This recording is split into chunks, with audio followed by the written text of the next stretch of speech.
الشيطان الرجيم لقد نصركم الله في مواطن كثيرة ويوم حنين إذ أعجبتكم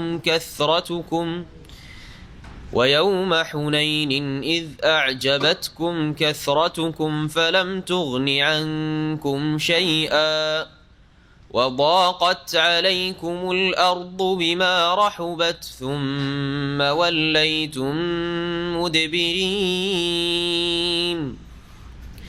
ثم أنزل الله سكينته على رسوله وعلى المؤمنين وأنزل جنودا لم تروها وعذب الذين كفروا وذلك جزاء الكافرين ثم يتوب الله من بعد ذلك على من يشاء والله غفور رحيم. السلام عليكم ورحمة الله وبركاته. بسم الله الرحمن الرحيم الحمد لله رب العالمين والصلاة والسلام على سيد المرسلين نبينا محمد وعلى آله وصحبه أجمعين أما بعد فأعوذ بالله من الشيطان الرجيم لقد نصركم الله في مواطن كثيرة ويوم حنين إذ أعجبتكم كثرتكم فلم تغن عنكم شيئا وضاقت عليكم الأرض بما رحبت ثم وليتم مدبرين ثم أنزل الله سكينته على رسوله وعلى المؤمنين وأنزل جنودا لم تروها وعذب الذين كفروا وذلك جزاء الكافرين. মহান আল্লাহর সমস্ত প্রশংসা যে আল্লাহ পাক রব্বুল আলামিন সর্বশক্তিমান, যিনি যা ইচ্ছা করেন তাই হয়ে থাকে, তার ইচ্ছার বিরুদ্ধে তার ক্ষমতার বিরুদ্ধে কোনো কিছুই হতে পারে না। সে আল্লাহ পাকের যাবতীয় প্রশংসা যে আল্লাহ পাক রব্বুল আলামিন নবী মুহাম্মদুর রাসূলুল্লাহ সাল্লাল্লাহু আলাইহি সাল্লামকে, তার সাথী সঙ্গীগণকে আল্লাহর রাস্তায় তারা যে জিহাদ করেছেন সেসব জিহাদে সাহায্য করেছেন, মদদ করেছেন, বিজয় দান করেছেন। আর এই ওয়াদা প্রত্যেক মুমিনের সাথে রয়েছে, তারা যদি আল্লাহর দ্বীনের জন্য সততার সাথে ইখলাসের সাথে কাজ করে তো আল্লাহ পাক তাদেরকে সাহায্য করেন। সালাত এবং সালাম নাযিল করেন মুহাম্মদুর রাসূলুল্লাহ সাল্লাল্লাহু আলাইহি সাল্লামের ওপর, যিনি এই দিনকে সুন্দরভাবে মানব জাতি পর্যন্ত পৌঁছে দিয়েছেন। আর দিন পৌঁছে দেওয়ার ক্ষেত্রে যখন বাধা সৃষ্টি করেছে কেউ, তখন তিনি বাধা দূরকরণের উদ্দেশ্যে, জুলমের অবসান ঘটানোর উদ্দেশ্যে জিহাদ ফি সাবিলিল্লাহ করেছেন। কাউকে ইসলাম গ্রহণ করানোর জন্য, ইসলামে নিয়ে আসার জন্য কখনো বল প্রয়োগ করেনি রাসূলুল্লাহ সাল্লাল্লাহু আলাইহি ওয়াসাল্লাম, বরং আল্লাহ পাক নিষেধ করেছেন লা ইকরাহা ফিদ্দিন, দ্বীনের ক্ষেত্রে কোনো জবরদস্তি নেই। আল্লাহ পাক ইরশাদ করেছেন লাকুম দীনুকুম ওয়ালিয়া দীন, তোমাদের জন্য তোমাদের ধর্ম, তোমরা তোমাদের ধর্ম নিয়ে থাকো স্বাধীনভাবে, ওয়ালিয়া দিন, আর আমার জন্য আমার দিন রয়েছে যে আল্লাহ মনোনীত করেছেন, তা নিয়ে আমাকে থাকতে দাও। হ্যাঁ, যদি সত্য দিন থাকতে বাধা সৃষ্টি করেন তখন জিহাদ ফি সাবিলিল্লাহ রয়েছে। আল্লাহর বান্দাদেরকে আল্লাহর জমিনে স্বাধীনভাবে ছেড়ে দেন হক জানার ক্ষেত্রে, সত্যকে জানার এবং মানার ক্ষেত্রে, পালনের ক্ষেত্রে যদি কেউ সচেষ্ট হয় তো বাধা দেওয়ার কোনো অধিকার নেই, বরং তাদের হক বেশি রয়েছে। আল্লাহর জমিনে তার আল্লাহর ইবাদত করতে চায়, তোমাদের যদি এই অধিকার থাকে যে আল্লাহর জমিনে গায়রুল্লাহর ইবাদত করবে, আর এটাকে তোমাদের যদি অধিকার মনে করো, তাহলে তাদের আরো বেশি অধিকার রয়েছে যে আল্লাহর জমিনে এক আল্লাহর ইবাদত প্রতিষ্ঠা করবে। আমাদের আজকে তাফসীর শুরু হবে সূরা তাওবার আয়াত নম্বর 25 থেকে আয়াত নম্বর 25, 26, 27। এই আয়াতগুলিতে আল্লাহ রাব্বুল আলামিন হুনাইন যুদ্ধের কথা, এই তিনটি আয়াত, যে হুনাইন যুদ্ধ মক্কা বিজয়ের পরে পরে ঘটেছিল, 8ম হিজরিতে মক্কা বিজয় হলো, আর তারপরে হুনাইনের যুদ্ধ হয়, রমজান মাসে মক্কা বিজয় হয়, আর শাওয়াল মাসে, শাওয়াল থেকে জিলকাদ, এই সময়গুলিতে 20 দিন নবী করিম সাল্লাল্লাহু আলাইহি সাল্লাম বা তারও বেশি এই সফরে ছিলেন হুনাইনের যুদ্ধ, তায়েফের যুদ্ধ। এই যুদ্ধের নাম ধরে আল্লাহ পাক উল্লেখ করেছেন এই আয়াতগুলিতে। যেমন বদরের কথা আল্লাহ পাক উল্লেখ করেছেন কোরআনে কারীমে, লাকাদ নাসারাকুমুল্লাহু বিবদরিন ওয়া আনতুম আযিল্লাহ। আল্লাহ তোমাদের সাহায্য করেছেন বদরের প্রান্তে, বদর যুদ্ধে, যখন তোমরা বড়ই দুর্বল ছিলে, কমজোর ছিলে। মহান আল্লাহ ইরশাদ করছেন এই হুনাইন সম্পর্কে আয়াতের একটি আয়াতের তর্জমা করি, আর তারপরে তখন হুনাইন যুদ্ধের সংক্ষিপ্ত ঘটনা বর্ণনা করব। লাকাদ নাসারাকুমুল্লাহু ফি মাওয়াতিনা কাসীরা। আল্লাহ পাক বলছেন যে নিঃসন্দেহে আল্লাহ তোমাদের সাহায্য করেছেন ফি মাওয়াতিনা কাসীরা, বহু ক্ষেত্রে। মাওয়াতিন মৌতেনের জামা, বহু বচন। মৌতিন মানে হচ্ছে ওয়াতান, স্থান। এই জন্য আজকালকার নতুন আরবিতে, মডার্ন আরবিকে ওয়াতান দেশকে বলা হচ্ছে, ওয়াতান বলা হচ্ছে দেশকে।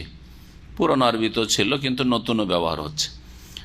আর মোয়াতেন নতুন আরবিতে আজকাল দেশিকে বলা হয়েছে, দেশের নাগরিককে বলা হয়েছে। মোয়াতেন মানে দেশি, বাংলা ভাষায় যে এটা দেশি আর বিদেশি, তো মোয়াতেন মানে দেশি, ওয়াতান মানে দেশ, আর মোয়াতেন মানে হচ্ছে দেশি।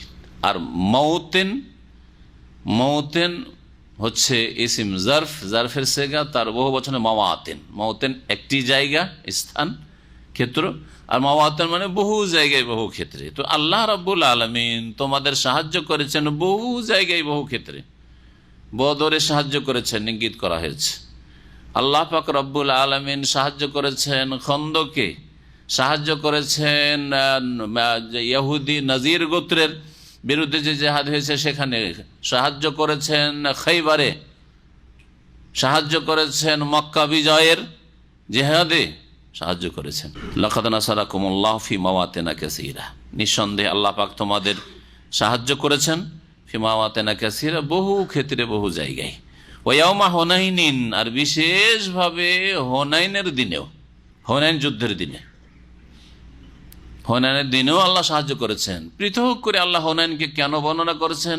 এই জন্যই যে হুনাইনের যুদ্ধে প্রথম দিকে মুসলিমরা, নবী সাল্লাল্লাহু আলাইহি ওয়াসাল্লামের সাহাবায়ে কেরামরা, তারা বিক্ষিপ্ত হয়ে পালায়ন করেছিল। আর তারপরে আল্লাহ রাব্বুল আলামিনের সাহায্য নেমে আসে, আল্লাহ পাক তাদেরকে সুদৃঢ় করেন, আবার ফিরে আসেন তারা রাসূলুল্লাহ সাল্লাল্লাহু আলাইহি ওয়াসাল্লামের দিকে। ঘটনা তাফসীর ইবনে কাসিরে বর্ণনা করা হয়েছে, সংক্ষেপে তার থেকে শোনাবো, সেজন্য আর বেশি নিজের ভাষায় বলছি না। বিশেষভাবে কারণ পলাতক অবস্থা, হেরে যাওয়ার মতো অবস্থা, আর তারপরে আবার ফিরে আসা, আর প্রতিষ্ঠিত থাকা, আবার বিজয় লাভ করা, এটা যেমন তেমন কথা না। এটা আল্লাহ পাকের বিশেষ সাহায্যে হয়েছে। ওয়াউমা হুনাইন ইজ আজাবাতকুম কাসরাতুকুম, যখন তোমাদেরকে উৎফুল্ল করেছিল, আনন্দিত করেছিল, বড়ই খুশি কি তোমাদের আধিক্যে। ইজ আজাবাতকুম কাসরাতুকুম, যখন তোমাদেরকে উৎফুল্ল করেছিল তোমাদের আধিক্য, তোমাদের সংখ্যাগরিষ্ঠতা। কাসরা, কাসির মানে অনেক, বহু, কাসরাতুকুম মাজদার। তোমাদের সংখ্যাগরিষ্ঠতা তোমাদেরকে আনন্দিত করেছিল যে আজকে খুশির শেষ নাই, আজকে হারার কোনো প্রশ্নই উঠে না, আজকে তো জিতবই। খবরদার, এইসব ভাষা কোনো মুসলিম ব্যবহার করে না। সংখ্যায় বেশি, অস্ত্র শস্ত্র বেশি, সামরিক শক্তি বেশি ইত্যাদি, সবের উপর ভরসা করে না।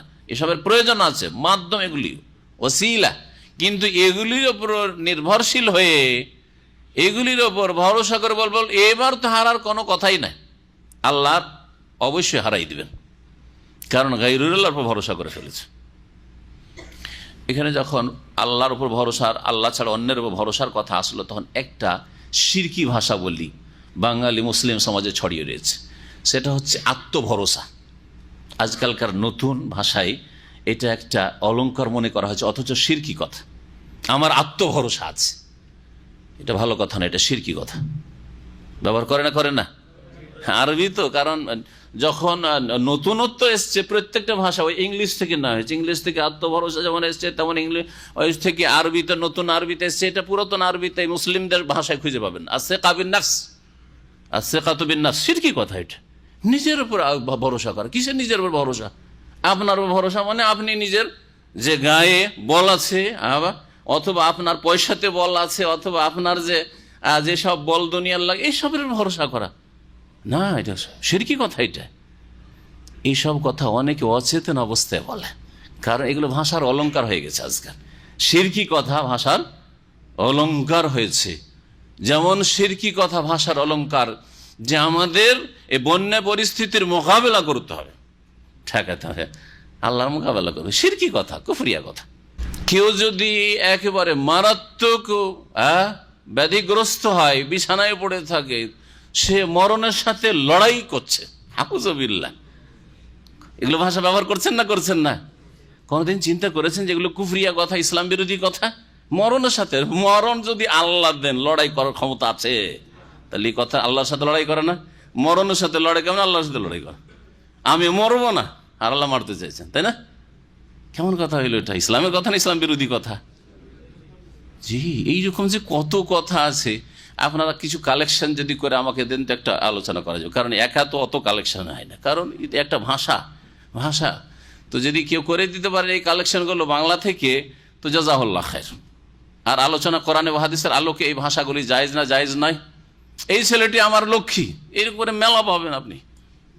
লক্ষ্মী, হিন্দুদের দেবী হচ্ছে এই ছেলেটি আপনার, কথা বোঝা গেছে? এই মেয়েটি আমার লক্ষ্মী, আর আমার এই বৌমা লক্ষ্মী, যেদিন থেকে আমার ঘরে সেদিন থেকে কোনো অভাব নেই। সব শিরকি কুফরিয়া কথা। অনেকে মনে করে যে এগুলি হচ্ছে মানে কঠোরতা, না কঠোরতা না, হক কথা, কথা বোঝা গেছেন? যদি আপনি রোগাক্রান্ত হন, রোগী, আর আপনাকে যদি ওষুধ দেওয়া হয় তো ওষুধ দিতেই থাকে, কিন্তু ওষুধ না খেলে ভালো হবেন না আপনি, তো ওষুধ খেতে কষ্ট লাগে। বাচ্চারাকে মুখ ফেড়ে জবরদস্তি, হাত পা ধরে, মা মুখের দিক ধরে আছে আর বাপ ধরে আছে পায়ের দিক, যাতে আছাড় পাছাড় না করে, খাওয়ান না। তো ওই রকম ব্যাপার স্যাপার, যার ফলে আমাদের কথাগুলি অনেক সময় কি লাগে, তিতা লাগে। কারণ রোগাক্রান্ত তো, শিরকের রোগ, বিদাতের রোগ, গুমরাহির রোগ, হিন্দু সভ্যতার রোগ, যার ফলে কথাগুলি একটু কড়া লাগে বা তিতা লাগে। আসলে তিতা নয়, আপনার কল্যাণের জন্য।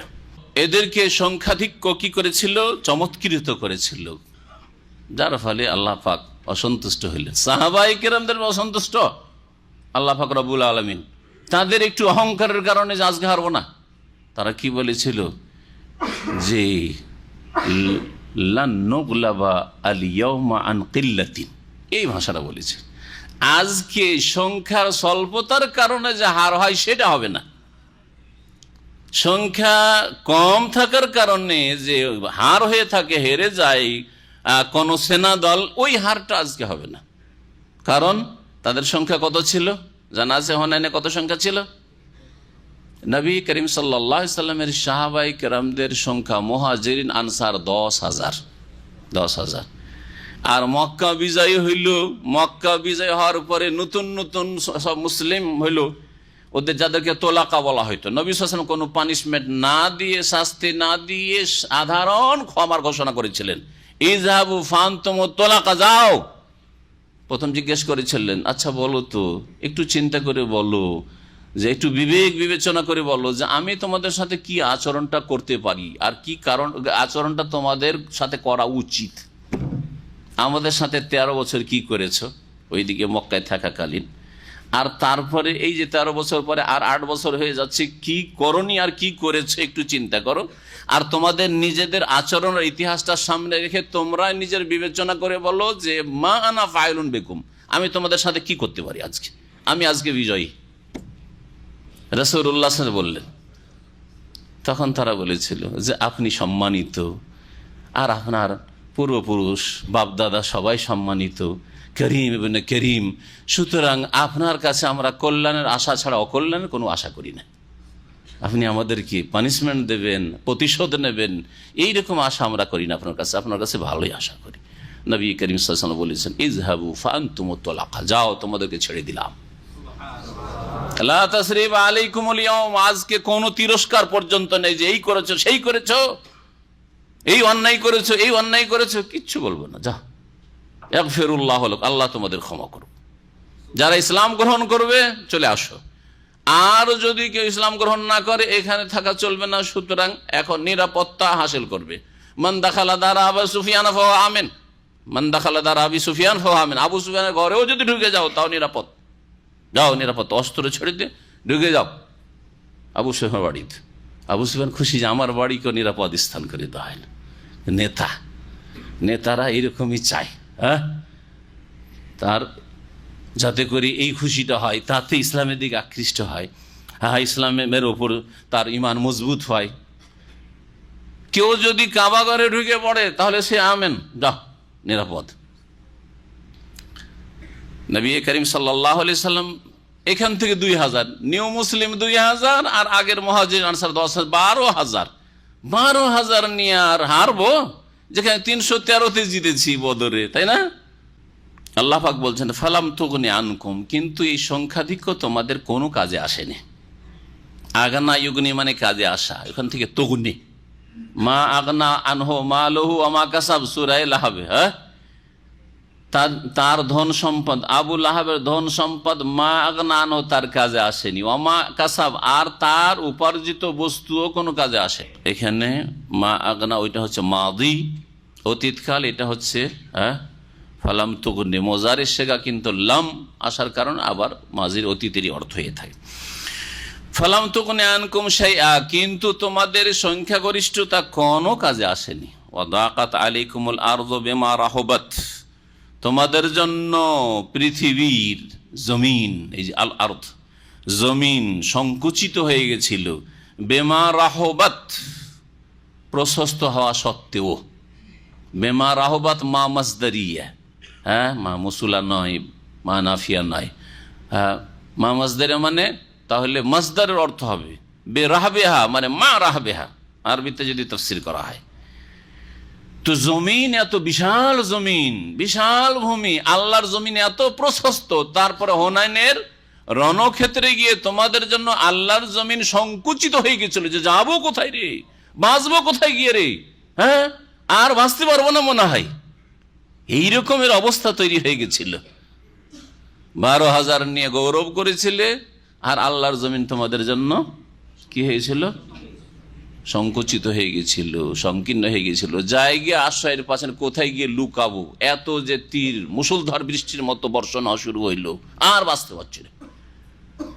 আর সেটা ছিল একবারে ভোর রাতের ফজর হয়েছে, গালাস ফজরের সময় যে অন্ধকার থাকে, ভোরের অন্ধকার থাকে, ওই সময় রাসূলুল্লাহ সাল্লাল্লাহু আলাইহি সাল্লাম হুনাইন নামক এই উপত্যকায় পৌঁছেছেন, যেটা তায়েফ থেকে কয়েক মাইল মাত্র, মক্কা আর তায়েফের মাঝখানে তায়েফের দিকে কাছে, কিন্তু এই মক্কা থেকে তায়েফ যেতে একটি উপত্যকার নাম হুনাইন, এই জায়গায় এই যুদ্ধ হয়েছিল। নবী করিম সাল্লাল্লাহু আলাইহি সাল্লাম যখন জানতে পারলেন যে মক্কা বিজয়িত হইল, কিন্তু আশেপাশে বড় কুফরি শক্তি আছে, সেটা হচ্ছে তায়েফে আর তায়েফের আশেপাশে, আর ওরা বড় অহংকারের সাথে বলছে, হ্যাঁ, যে মক্কার লোকেরাকে পেয়েছে, ওরা যুদ্ধবিদ্যায় পটু নয়, যার ফলে ওদেরকে হারাতে পেরেছে, আর মক্কা বিজয় লাভ করতে মুহাম্মদ, আমাদের সাথে পাল্লা পড়লে না বুঝতো, হ্যাঁ, আমরা শিখিয়ে দিতাম। ওখানে কয়েকটি গোত্র ছিল, তার মধ্যে একটি বড় গোত্র, বড় বংশ ছিল হাওয়াজেন বংশ, এরা তীর চালাতে অত্যন্ত পারদর্শী ছিল, যার ফলে এর উপর তাদের গৌরব ছিল যে আমাদের সাথে লড়াই হলে না বুঝতে পারতো মুহাম্মদ আর তার সাথীরা, শিখিয়ে দিতাম ভালো। নবী করিম সাল্লাল্লাহু আলাইহি সাল্লাম দেখলেন যে এই বড় শক্তি মাথা চাড়া দিয়ে আছে, এই শক্তিকে দমন করতে হবে। নবী সাল্লাল্লাহু আলাইহি সাল্লাম মক্কা বিজয়ের পরে হুনাইনের উদ্দেশ্যে রওনা হলেন। আল্লাহ পাক বলছেন যে কি হলো, জমিন প্রশস্ত থাকা সত্ত্বেও কি হয়ে গেল, সংকুচিত হয়ে গেল তোমাদের জন্য, আশ্রয়ের জায়গা পাচ্ছি না। সুম্মা ওয়াল্লাইতুম মুদবিরিন, অতঃপর তোমরা পলায়ন করেছিলে পৃষ্ঠদেশ ফিরিয়ে। মুদবিরিন আদবারা ইউদবিরু থেকে, আদবারা মানে দবর মানে পৃষ্ঠদেশ, পৃষ্ঠদেশ ফিরিয়ে পলায়ন করা, ওয়াল্লাহ মানে ফিরে যাওয়া। সুম্মা আনজালাল্লাহু সাকিনাতাহ, অতঃপর আল্লাহ রাব্বুল আলামিন তোমাদের উপর তার পক্ষ থেকে প্রশান্তি নাজিল করলেন, সান্ত্বনা, না অটল হইতে হবে, এরকম পালালে চলবে না। আলা রাসূল, তার রাসূলের প্রতি রাসূলুল্লাহ সাল্লাল্লাহু আলাইহি ওয়াসাল্লাম পলায়ন করেননি। শোনাবো ইবনে কাসিরের ভাষায়, রাসূলুল্লাহ সাল্লাল্লাহু আলাইহি সাল্লাম ছিলেন খচ্চরের ওপর, খচ্চরের ওপর চেপেছিলেন, ঘোড়ার উপর না। ঘোড়ার খচ্চরে পার্থক্য আছে, যারা বুঝে। ঘোড়া দিয়ে তাড়াতাড়ি হামলাও করা যায়, পালাও যায় প্রয়োজনে, পালাবার প্রয়োজনে, কিন্তু খচ্চর ও তো দৌড়াতে পারে না। নবী করিম সাল্লাল্লাহু আলাইহি ওয়াসাল্লাম খচ্চরের ওপর, আর তারপরে ও সাথী সঙ্গী সব ছত্রভঙ্গ হয়ে গেছে, তিনি আরো সামনের দিকে বাড়ছেন। এ হচ্ছে ঈমান, যে আল্লাহ তার দিনকে অবশ্যই বিজয়ী করবেন, তার দিনকে অবশ্যই তার জমিনে প্রতিষ্ঠিত করবেন, তার রাসূলকে অবশ্যই সাহায্য করবেন, কেউ করুক আর নাই করুক। সুতরাং পেছানোর প্রশ্নই উঠে না। নবী সাল্লাল্লাহু আলাইহি ওয়াসাল্লাম পিছিয়ে যাননি, অধিকাংশ সাহাবায়ে কেরাম ছত্রভঙ্গ হয়ে পলায়ন করেছিল। আল্লাহ পাক তার প্রশান্তি নাযিল করলেন তার রাসূলের প্রতি, ওয়া আলাল মুমিনিন, মুমিনদের প্রতি, ওয়া আনজালা জুনুদাল, আর নামিয়ে দিলেন এমন সেনাবাহিনী, আসমানি সেনাবাহিনী যাদেরকে তোমরা দেখো না, দেখতে পাও না যাদেরকে, অর্থাৎ মালায়েকা, ফেরেশতাদেরকে, যারা শুধুই করছিলেন। এবং নবী সাল্লাল্লাহু আলাইহি ওয়াসাল্লাম সাহাবায়ে কেরামদের সাথে ছিলেন, তাদেরকে দেখে ভীত সন্ত্রস্ত হয়েছিল এই কুফরি শক্তি, হুনাইনের যে কুফরি শক্তি এসেছিল। ওয়া আযাবাল্লাযীনা কাফারু, এবং কাফেরদেরকে আল্লাহ পাক রব্বুল আলামিন আযাব, শাস্তি দিলেন। ওয়া যালিকা জাযাউল কাফিরিন, আর কাফেরদের এইরকমই শাস্তি হয়ে থাকে। কাফেরদেরকে আল্লাহ পাক আখিরাতের শাস্তি রয়েছে, দুনিয়ার শাস্তি দিলেন। তারা ভেবেছিল যে আজকে জিতে গেছি আমাদের এই তীরের বর্ষণে, তীর বর্ষিয়ে মুসলিমদের উপর, কিন্তু আল্লাহ পাক তাদেরকে হারিয়ে দিয়ে, পরাজিত করে, দাস দাসীতে পরিণত করে, বন্দিতে পরিণত করে, এবং তাদের অঢেল ধন সম্পদ সাহাবায়ে কেরামরা গনিমত হাসিল করলেন, যা তারা কল্পনাও করতে পারেনি। সেই জন্য সব বেঁধে সেধে নিয়ে এসেছিল। তাদের গণনার বাইরে হাজার হাজার ছাগল আর উট আর ধন সম্পদ আর তাদের নারী পুরুষ সব মুসলিমদের হাতে আসলো। ওয়াজ্জাবাল্লাযিনা কাফারু, কাফেরদেরকে এইভাবে আল্লাহ পাক দুনিয়ার আযাব দিয়েছেন। নবী করিম সাল্লাল্লাহু আলাইহি সাল্লামের জীবদ্দশায় হুনাইনের যুদ্ধে, যখন মুসলিমদের কাছে শক্তি কতটুকু ছিল তো বুঝতেই পারছেন।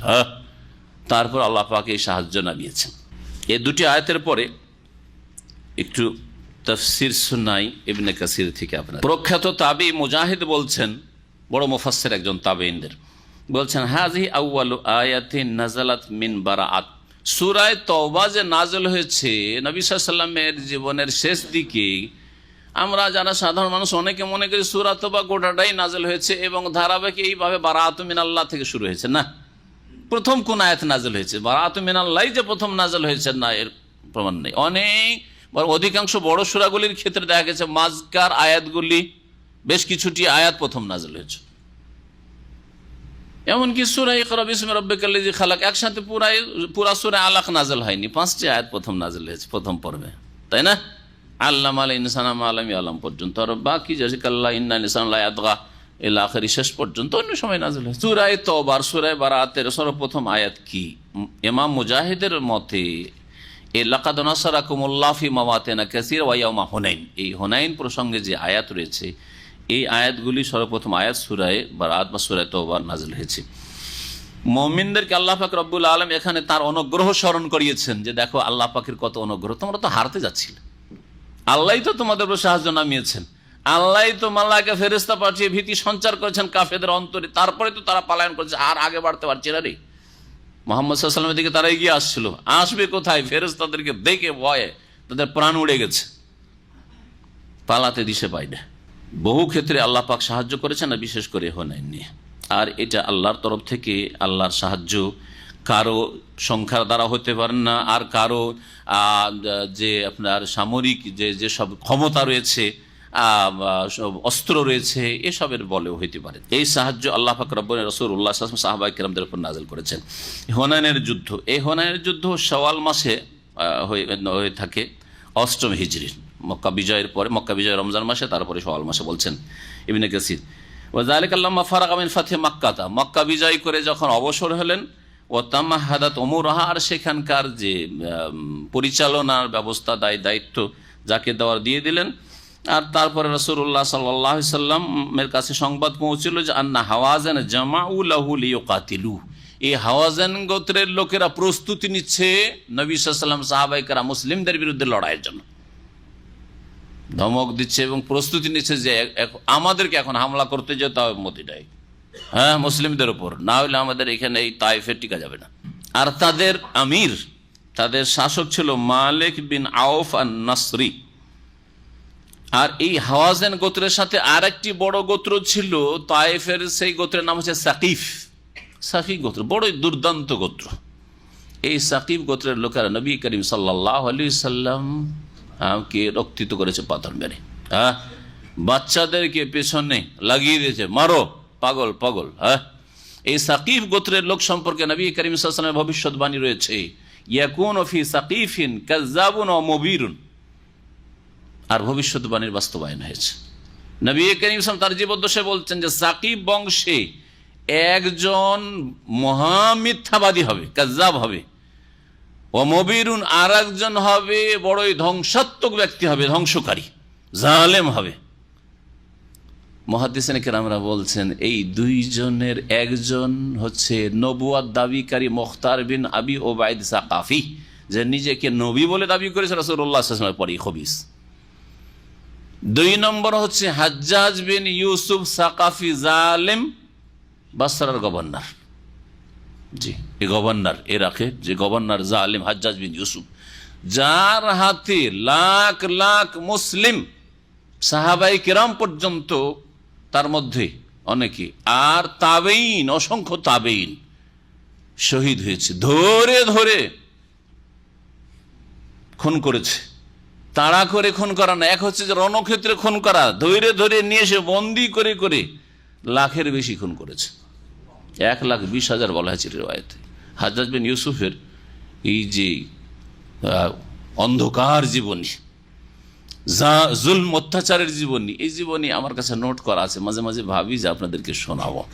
হ্যাঁ, ভালো হবে, কারণ মানুষ হককে জানে ভালো মানুষের মাধ্যমে আর মন্দের মাধ্যমে। মন্দ জানার মন্দ থেকে বেঁচে থাকবে, আর ভালোকে জেনে ভালোর অনুসরণ করবে। এই জালেম, সুবহানাল্লাহ, এই জালেম সাকিব বংশের ছিল। এরা হুনাইনের যুদ্ধে এরাই মুখ্য ভূমিকা পালন করেছে, সাকিফ আর হাওয়াজান গোত্র, আর তাদের সাথে ছোট ছোট আরো বিভিন্ন আশেপাশের গোত্ররা ছিল। যে গোত্রগুলির নাম ইবনে কাসির রাহমাতুল্লাহ আলাইহি উল্লেখ করেছেন, আমাদের উল্লেখ করার কোনো প্রয়োজন নেই। নবী করিম সাল্লাল্লাহু আলাইহি ওয়াসাল্লামের সাহাবায়ে-কেরামদের সংখ্যা সম্পর্কে আমি বলেছি কত, 12,000 বলছেন ইবনে কাসির রাহমাতুল্লাহ আলাইহি, ওয়া হুয়া 10,000 মিনাল মুহাজিরিন ওয়াল আনসার, 10,000 মুহাজির আনসারদের সংখ্যা। ওয়া কাবাইলুল আরব ওয়া মাহু আল্লাযিনা আসলামু মিন আহলি মক্কাহ ওয়া হুমুত তুলাকা ফি আলফাইন, যাদেরকে তোলাকা বলা হয়তো ছেড়ে দেওয়া হয়েছিল, যাও তোমাদেরকে মাফ করে দিলাম, মক্কা ইসলাম গ্রহণ করেছিল তারা, চলো তোমরা যাবে, চলো যেতে পারো তোমরা। কেউ ভালোভাবে মজবুত মুসলিম হয়েছে সেই জন্য গেছে, কেউ বলছে যদি জিততে পারি, কারণ সংখ্যা তো অনেক দেখছি, তো জিততে পারি তো গানিমতে ভাগ পাবো, কেন বাড়িতে বসে থাকবো, গেছে। জি, আর এদের কারণে প্রথমখানে এই যে 2,000 তোলাকা, এদের তো ইমান মজবুত হয়নি। এরা যখন থেকে যে তীরের বর্ষণ, আরে যে বাঁচার জন্য ইসলাম কবুল করলাম, এখন যদি আবার মরতে হয়, পালা পালা। আর যদি কিছু লোক পালাতে শুরু করে তো ভালো ভালো মানুষের মনোবল ভেঙে যায় বা দুর্বল হয়ে যায়। ভালো ভালো মানুষের, ইমানদার মানুষের হইল কি রে বাবা, কি হবে, ভয় পেয়ে যাবে, তাই না? এইরকম যাই হোক, ফাসারা বিহিম আদু ফালতাকা বিওয়াদিন বাইনা মাক্কা ওয়া তাইফ, এমন একটা উপত্যকায় মুখোমুখি হলেন রাসূলুল্লাহ সাল্লাল্লাহু আলাইহি ওয়াসাল্লাম সাহাবায়ে কেরাম দুশমনদের সাথে, মক্কা আর তাইফের মাঝখানে, ইউকালু লাহু হুনাইন, যেই জায়গাটিকে হুনাইন বলা হইত।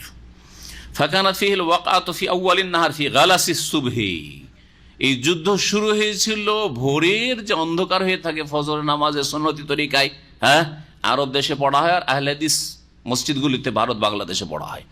ওই সময়টা সুন্নতি তরিকায় সাহাবায়ে কেরাম নামাজ পড়তেন। এবার মহিলারা নামাজ পড়ে মসজিদে নববী থেকে পুরুষদের পেছনে নামাজ পড়ে বেরোতেন।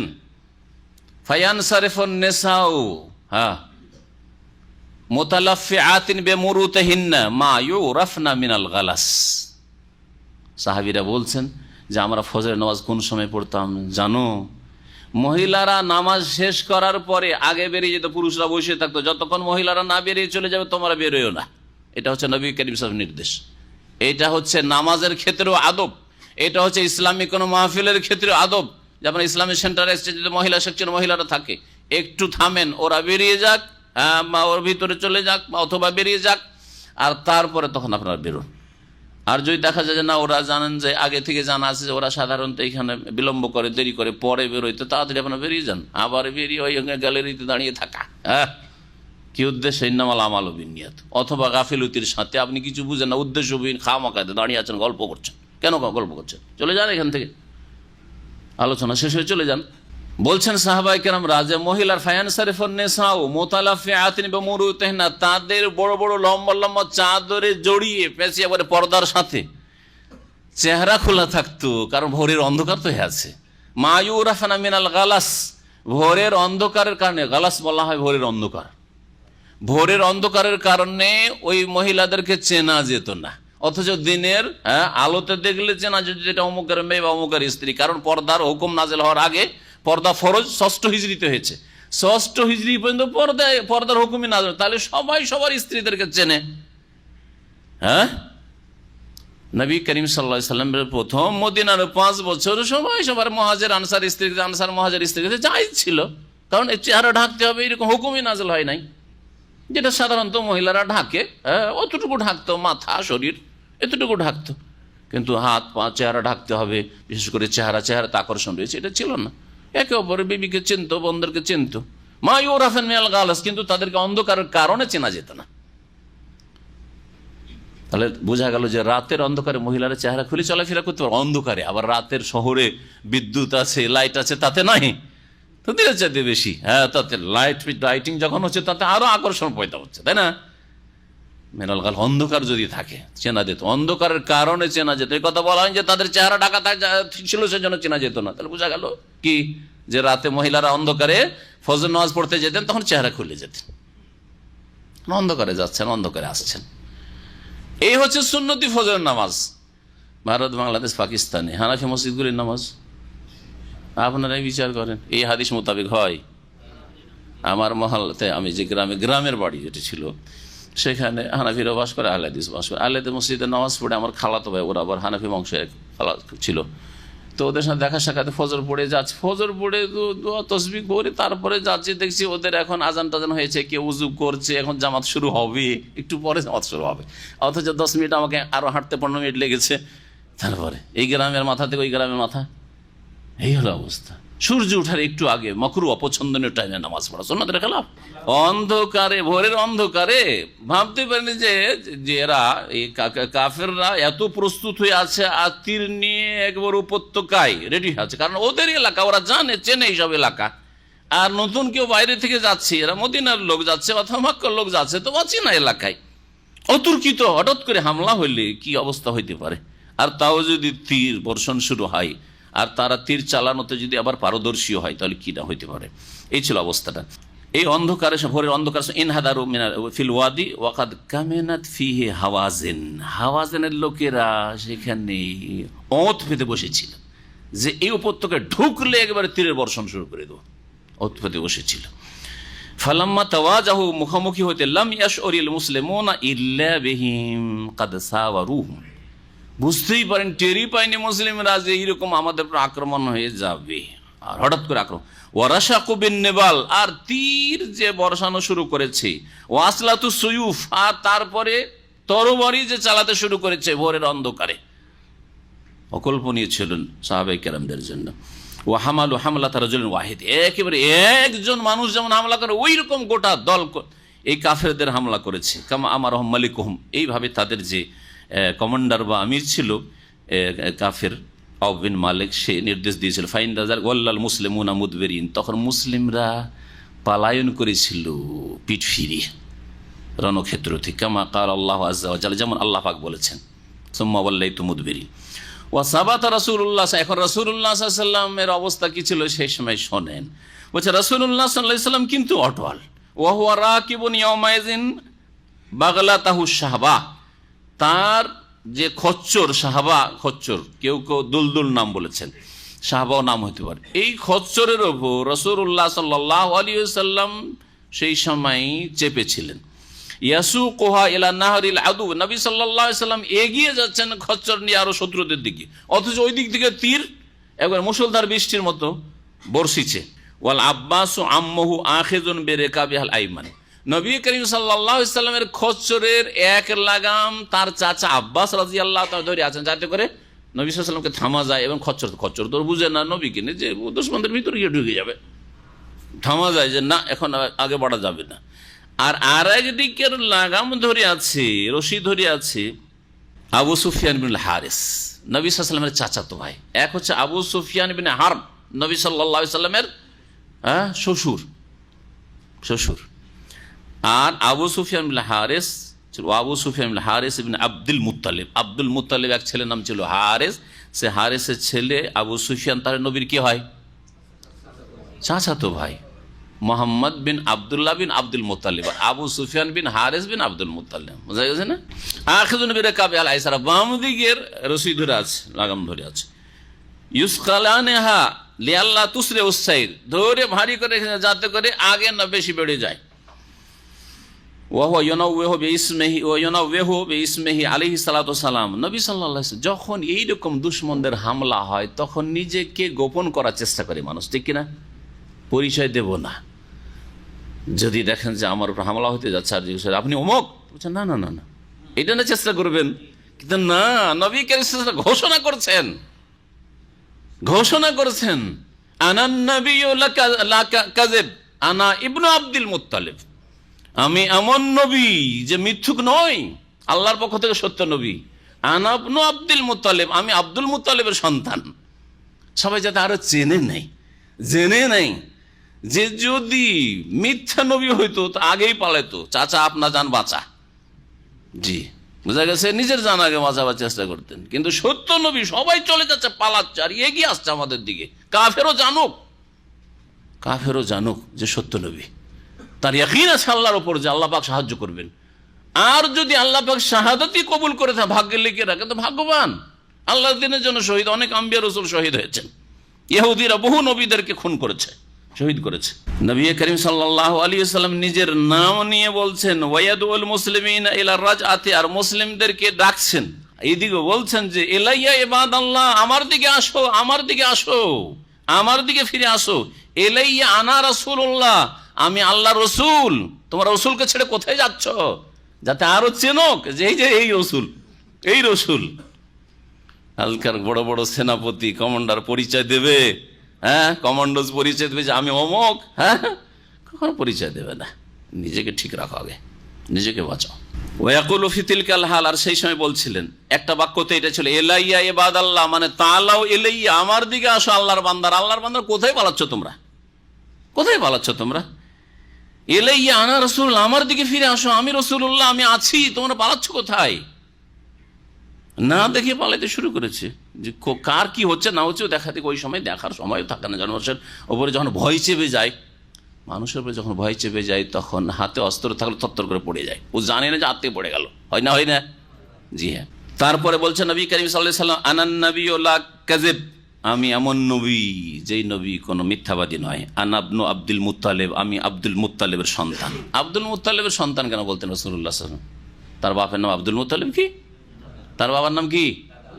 বাবার নাম আব্দুল্লাহ। কিন্তু অনেক হাদিসে রয়েছে আনা ইবনু আব্দুল মুত্তালিব, আমি আব্দুল মুত্তালিবের সন্তান। কেন বলতেন? এই জন্য যে আব্দুল্লাহ যে রাসূলুল্লাহ সাল্লাল্লাহু আলাইহি ওয়াসাল্লামের বাবা অল্প বয়সেই মারা যায়, যৌবনকালে মারা যায়, সে আরবদের মধ্যে পরিচিতি লাভ করেনি, চেনে না। কিন্তু আব্দুল মুত্তালিবকে গোটা আরব জগতে সব কাবিলায় চিনত, যে মক্কায় একজন বড় ব্যক্তিত্ব আছেন, রাইস, বড় সর্দার, বড় নেতা, তার নাম আব্দুল মুত্তালিব, সবাই চিনত। কিন্তু আব্দুল মুত্তালিবের ছেলে চিনত না। হয় না? আপনার দাদার নাম বলে গোটা এলাকার লোক চিনবে হয়তো, আপনার বাপের নাম কেউ জানে না, অমুকের নাতি, এটা রে, চেনে না, ওইভাবে চিনে অনেকে। ওইরকম ব্যাপারটা ছিল আসলে। ওয়াসাবাতা মাহু মিন আসহাবি করিবুন মিন মিয়াহ। আচ্ছা, সংখ্যা কত ছিল মুসলিমদের হুনাইনে? 12,000 লোকের মধ্যে রাসূলুল্লাহ সাল্লাল্লাহু আলাইহি ওয়াসাল্লামের সাথে মাত্র 100 জনের কাছাকাছি লোক ছিল অটল, সবাই পালিয়ে। কি অবস্থাটা হয়েছিল! তারপরে কি জিতা যায়? আপনি ভাবতে পারেন যে 100টা লোক আছে, সবাই পালিয়ে গেছে 12,000 মধ্যে, তারপরে কি জিতা যায় আল্লাহর খাস মদদ না হইলে? এটাকে আজকালকার ভাষাতে অসম্ভব বলতে হয়, মানে ইমানবিহীন ভাষা যেটা, হ্যাঁ, আল্লাহর উপর তাওয়াক্কুল, আস্থাবিহীন যে ভাষাটা, যেটা যে দুনিয়ার যুদ্ধে যে সব ওইটা থাকে সাধারণত সেই ক্ষেত্রে। অমিনহুম মান কালা সামানুন, আর কেউ কেউ বলেছেন না 100 জন না, 80 জন মাত্র ছিলেন। ফামিনহুম, তাদের মধ্যে একজন আবু বকর, ওমর, আব্বাস, আলী, ফাজল বিন আব্বাস, আবু সুফিয়ান বিন হারিস, আইমান বিন উম্মে আইমান, ওসামা বিন যায়েদ ওয়া গায়রুহুম রাদিয়াল্লাহু আনহুম। এই কয়েকজনের নাম, 8 জনের তার বেশি, এই নামগুলি গণিয়েছেন ইমাম ইবনে কাসির রাহমাতুল্লাহ আলাইহি। সুম্মা আমারা সাল্লাল্লাহু আলাইহি ওয়াসাল্লাম আম্মাহুল আব্বাস, এই তো নবী সাল্লাল্লাহু আলাইহি ওয়াসাল্লাম ডাক দিচ্ছিলেন আব্বাসকে, বললেন যে দেখো আব্বাস, তোমার আওয়াজ আমার চেয়ে বেশি উঁচা, উচ্চ স্বরে তুমি চিৎকার করে ডাকো, মুসলিমরা ছত্রভঙ্গ হয়ে গেছে, তাদের কানে আওয়াজ পৌঁছে দাও যে আমরা আছি, ওরা যাতে ভাবে যে না রাসূলুল্লাহ সাল্লাল্লাহু আলাইহি ওয়াসাল্লাম এখন আসল ক্ষেত্রে আছেন, দুশমনদের সামনে লড়াই চলছে, ফিরে আসো, চিৎকার করে তুমি বলো। ওয়াকানা জাহিরাস সৌত, বড়ই তার উঁচা আওয়াজ ছিল। বললেন তাকে আইয়ুনারিয়া বি আলা সৌতি, উচ্চ স্বরে তুমি ডাকো, ইয়া আসহাবাস শাজারা, হে গাছের তলার লোকেরা। গাছের তলার লোক বলতে কি বুঝাইলেন? হ্যাঁ, লাকাদ রাদিয়াল্লাহু আনিল মুমিনিনা ইয ইউবাইউনাকা তাহতাশ শাজারা, যে সূরা হুজরাতে হুদাইবিয়ার সন্ধি সম্পর্কে যে আয়াত রয়েছে, আল্লাহ ওই সব লোকদের উপর রাজি সন্তুষ্ট হয়ে গেছেন। হ্যাঁ, লাকাদ রাদিয়াল্লাহু আনিল মুমিনিন, ওই সব মুমিনদের সন্তুষ্ট হয়ে গেছেন, আল্লাহ রাজি হয়ে গেছেন। ইয ইউবাইউনাকা তাহতাশ শাজারা, হে নবী, যখন তারা শপথ করেছিল তোমার সাথে, তাহতাশ শাজারা, গাছের নিচে। কি গাছ ছিল? আমরা একটা গাছকে বাবলা গাছ বলি, বুঝেন, বাবুল গাছ বা বাবলা গাছ, উর্দুতে বাবুল গাছ বলে, আমরা আমাদের ভাষায় বাবলা গাছ বলি। জানা আছে কারো? এই কাটা কাটা থাকে একটু। হ্যাঁ, এই শাজারা তো বায়াতুর রিজওয়ান, যেখানে বায়াতে রিজওয়ান হয়েছিল, সেই গাছের নিচে আল্লাহ তোমার তো রাজি হয়েছেন, আর আজকে নারাজ করতে কোথায় পালিয়েছ? তুমি তো আল্লাহ রাজি হয়ে আছেন, তো তোমরা পালাবার তো প্রশ্নে উঠে না, তোমরা তো জান্নাতে আল্লাহ সার্টিফিকেট দিয়েছেন তোমাদেরকে। আল্লাহ রাজি হয়েছেন মানে কি? আল্লাহ জানেন না যে হুনাইনে আবার এরা পালাবে? হ্যাঁ, জানেন। তার মানে তোমরা আল্লাহর পক্ষ থেকে অলরেডি সার্টিফিকেট পেয়ে আছে, এর বিপরীত হওয়া অসম্ভব তোমাদের দ্বারা। কোথায় তোমরা ফিরে আসো তোমরা। আল্লাতী বায়াহুল মুসলিমুনা মিনাল মুহাজিরিন ওয়াল আনসার তাহাতা আল আন লা ইয়াফিরু আনহু, এবং সেখানে যে বায়াতটি হয়েছিল, শপথটি হয়েছিল হুদাইবিয়ার সন্ধিতে, কিসের বায়াত? যে আমরা রাসূলুল্লাহ সাল্লাল্লাহু আলাইহি ওয়াসাল্লামের সাথে বায়াত করছি আল্লাহ নাফির আনহু, নবীকে ছেড়ে কখনো পলায়ন করব না। ওই বায়াতের কথা স্মরণ করিয়ে দেওয়ার জন্য আব্বাস বলতেন, ইয়া আসহাবাস শাজারা, হে গাছের তলার লোকেরা যারা সেখানে বায়াত করেছিল, শপথ করেছিল, ওয়াদা করেছিল, কোথায় তোমাদের ওয়াদা? আর কোথায় আল্লাহ পাক তোমাদের রাজি হয়েছেন? পালাচ্ছ কোথায়? ফিরে আসো তোমরা। ফাজালা ইউনাদি বিহিম ইয়া আসহাবাস সামুরা, সামুরা বলা হয় বাবলার গাছকে। এই সামরা এখন নামতে চলে আসো, শাজারা ওখানে আম, যে কোনো গাছকে বলা হয় সামরা। ওয়ায়াকুলু তারাতান, কখনো কখনো বলতে, ইয়া আসহাবাস সূরাতিল বাকারা, হে সূরা বাকারা ওয়ালারা। সূরা বাকারা, যারা সূরা বাকারা মুখস্থ রেখেছো, যাদের সামনে সূরা বাকারা নাযিল হয়েছে, সূরা বাকারাতে অনেক বিধিবিধান ইসলামের রয়েছে, হুকুম হাকাম এত বেশি সূরা বাকারাতে রয়েছে।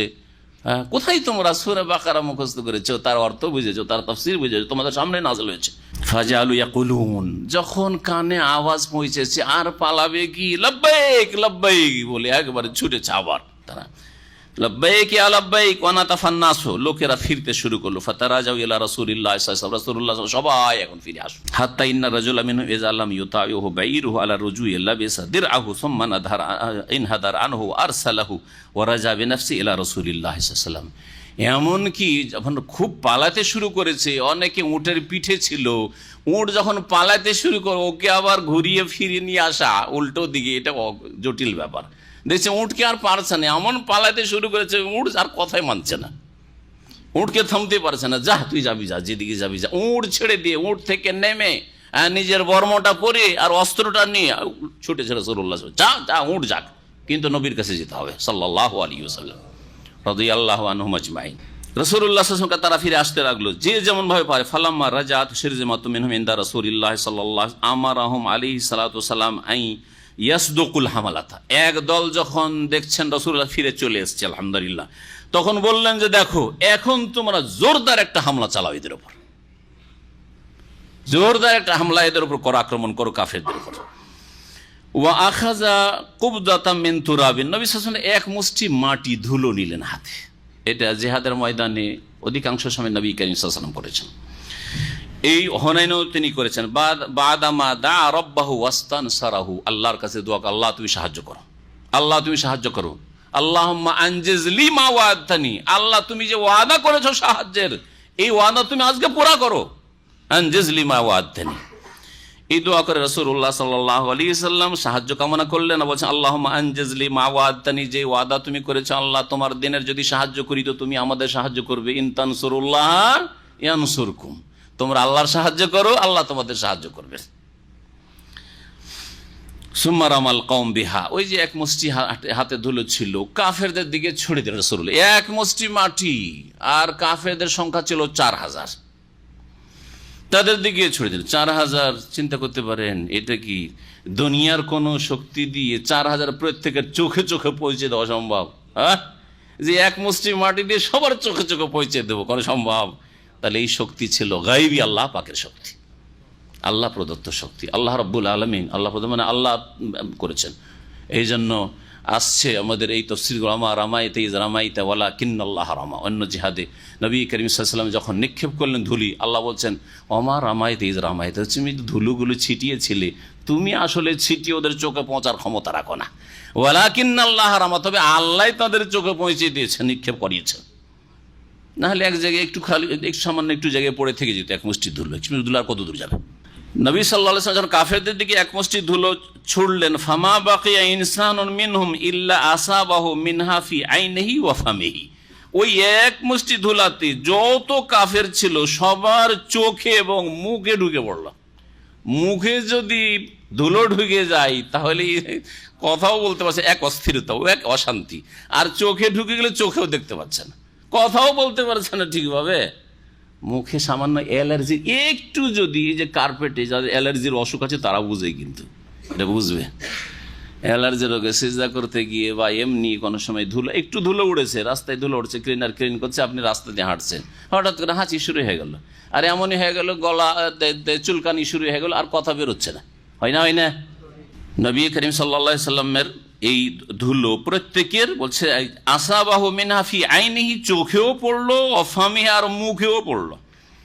মা ইয়াশগালুহু আনিল কিতাল, যার ফলে আর লড়াই কি করবে, নিজের মুখ আর চোখ নিয়ে ব্যস্ত পেরেশান কাফের। নিজের মুখ সাফ করা আর চোখ দেখার কোন ব্যবস্থা করা, এই নিয়ে পেরেশান তারা।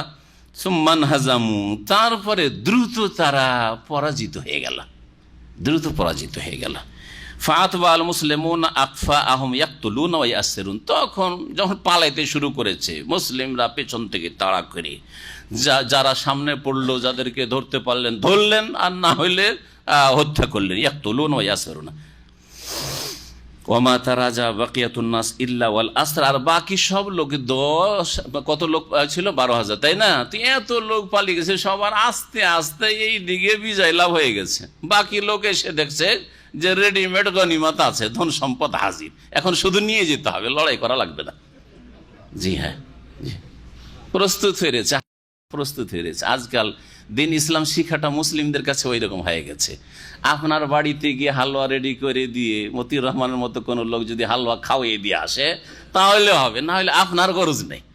ইসলামী সেন্টারে এসে শিখবেন, অথবা 5টা রিয়াল খরচ করবেন, অথবা কোনো আলেমের কাছে যাবেন, টেলিফোনে একটু খরচ করবেন, দেখা সাক্ষাৎ করবেন, না না, ফ্রিতে যতটা হয়। আর তারপরে যদি আমার বাড়িতে খাবার দাবার নিয়ে চলে আসে, তাহলে বাড়িতে আসতে খাবার দাবার নিয়ে আসতে হবে, এলেমও নিয়ে আসতে হবে, আর পেটের খাবারও নিয়ে আসতে হবে, তাহলে কিছু শিখেন। ও ঠিক, তারপরে পাওয়া যায় না। এরকম অনেকের ঘরে ঘরে গেছে। আমরা ইউপিএম যে কিং ফাহাদ পেট্রোলিয়াম ইউনিভার্সিটি আছে, ওখানে আমাদের শিক্ষিত ভাইয়েরা আছে, ছাত্র এবং প্রফেসর, তাদের বিল্ডিংয়ে ভিল্লা থেকে 5 বছর 7 বছর আমি ধারাবাহিক তফসির করেছি, প্রতি শুক্রবার আসর থেকে মাগরিব, কখনো বৃহস্পতিবার আসর থেকে মাগরিব, কখনো শুক্রবার, তখন বৃহস্পতিবার ছুটি থাকতো তাদের যেহেতু, আর কখনো শুক্রবার এই করেছি, ঘরে ঘরে গিয়ে করতে হয়েছে।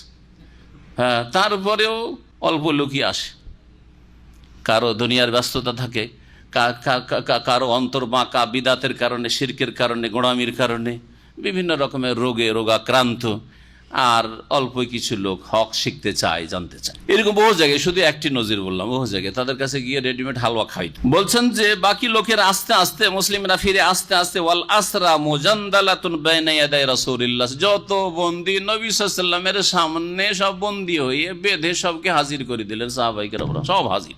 সহিহ বুখারী মুসলিমে রয়েছে হুনাইনের যুদ্ধ সম্পর্কে বারা বিন আযিব রাদিয়াল্লাহু তাআলা আনহু বর্ণিত, তিনি বলছেন, কালা লাহু রাজুলুন, একজন লোক শুনেছে যে সাহাবীরা নাকি রাসূলুল্লাহ সাল্লাল্লাহু আলাইহি ওয়াসাল্লামকে ছেড়ে হুনাইনের যুদ্ধে পালিয়ে গেছিল। তো এটা একটা দোষের কথা।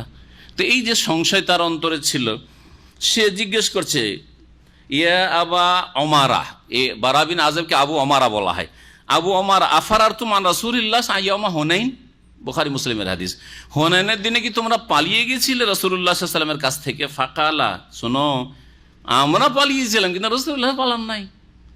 লাকিন্না রাসূলুল্লাহ সাল্লাল্লাহু ইয়াফিররা, নবী সাল্লাল্লাহু আলাইহি ওয়াসাল্লাম পলায়ন করেননি। আর কেন আমরা প্রথমখানে পলায়ন করেছিলাম? অনেকে শোনো, ইন্না হাওয়াজেনা কানু কওমান রুমাতান, হাওয়াজেন গোত্রের লোকেরা বড়ই তীর আন্দাজ লোক, তীর চালানোতে বড়ই পারদর্শী, বড়ই পটু ছিল। ফালাম্মা লাকিনাহুম, যখন তাদের মুখামুখি হয়েছিলাম, ও হামালনা আলাইহিম, আর তারপরে যখন ইনহাজামু ফাআকবালান নাসু আলাল গানাইম ফাস্তাকবালুনা বিসসিহাম, বলছেন যে প্রথমখানে আমরা যখন হামলা করেছি, প্রথম দিকে তো তারা পালাতে শুরু করেছে, কিন্তু আমাদের সাথী সঙ্গীরা যেহেতু নতুন নতুন অনেকে মুসলমান ছিল, এরা করলো কি, দেখলো যে না, এরা তো এখন কাফেরা পালাতে শুরু করেছে, আর ওদেরকে ভালো করে পরাস্ত না করে গনিমতের ধন সম্পদ নেওয়া শুরু করেছে। ফাআকবালান নাসু আলাল গানাইম, অনেক লোকই গনিমত নেওয়া শুরু করেছে, যে নিয়ে আসি যতটা নিতে পারি। ফাস্তাকবালুনা বিসসিহাম, তখন তারা আমাদের উপর আক্রমণ করলো তীর দ্বারা। ফানহাজামান নাস, এই তীর, ওইদিকে তীর পড়ছে আর এইদিকেও মালধন, কে একটা উট নিতে পারবো, বকরি নিতে পারবো, এই নিয়ে যদি ব্যস্ত থাকে তো পালাইতে হবে উট বকরি ছেড়ে, ঠিক না? তো যখন উদ্দেশ্য যখন দুনিয়া হয়ে যাবে, তখন আর টিকতে পারবে না, এইরকম হয়ে চলুক। ফালাকাদ রাআইতু রাসূলুল্লাহ সাল্লাল্লাহু আলাইহি ওয়াসাল্লাম, তখন আমি রাসূলুল্লাহ সাল্লাল্লাহু আলাইহি ওয়াসাল্লাম দেখছিলাম, আবু সুফিয়ান বিন হারিস আখিযুন বিলিজামি বাগলাতিহিল বাইদা, তার সাদা রঙের যে খচ্চরটি ছিল সেই খচ্চরের লাগাম ধরেছিলেন। ওয়া ইয়াকুল, আর বলছেন, আনান নাবিয়ুল কাযিব আনা ইবনু আব্দুল মুত্তালিব। এই ঘটনা আর আরেকটু কিছু বর্ণনা করা হয়েছে এতে প্রায় শেষ হতে যাচ্ছে এই হাদিসটি। তো নবী করিম সাল্লাল্লাহু আলাইহি সাল্লামের সাহাবায়ে প্রথমখানে একটু হারার মতো অবস্থা হয়েছিল, পরে তারা জিতেছিলেন। এদের সংখ্যা সম্পর্কে শুধু বলি, যখন নবী করিম সাল্লাল্লাহু আলাইহি সাল্লামের কাছে এরা বন্দী হয়ে আসলো, এদের ধন সম্পদগুলি ছাগল, অনেক ছাগল আর উট, আরও ধন সম্পদ, আর সেগুলি সব গনিমত হলো। সেই সময় ইসলাম গ্রহণ করলো এই হাওয়াজেন গোত্রের, সাকিব গোত্রের অনেক ইসলাম গ্রহণ করলো। এখন উপায় নেই, কারো ছেলে মেয়ে বন্দী হয়েছে, কারো স্ত্রী বন্দী হয়েছে, কারো বোনেরা বন্দী হয়েছে, কারো বাড়ির ছেলেরা বন্দী হয়েছে, কারো বাপ বন্দী হয়েছে, মা বন্দী হয়েছে। তা ইসলাম গ্রহণ করে নবী সাল্লাল্লাহু আলাইহি ওয়াসাল্লামের কাছে ক্ষমা চায়, দেখি যদি কোনো রকম উদ্ধার করা যায় কিছু। ইসলাম গ্রহণ করলো। আর অনেকে দেখলো যে আর উপায় নেই রে, যে আমরা ভাবছিলাম যে মুসলিমদের সামনে দাঁড়িয়ে আমরা ওদেরকে হারিয়ে দেবো, তার আর আশা করা যায় না। তো ইসলাম কবুল করলেই, প্রথম দিকে ইসলাম গ্রহণ করায় অনেকের মধ্যে যদি দুনিয়ার কিছুটা অংশ থাকে, পরে তাদের অন্তর ঈমানের উপর শক্তিশালী হয়েছে, এতে কোনো সন্দেহ নেই।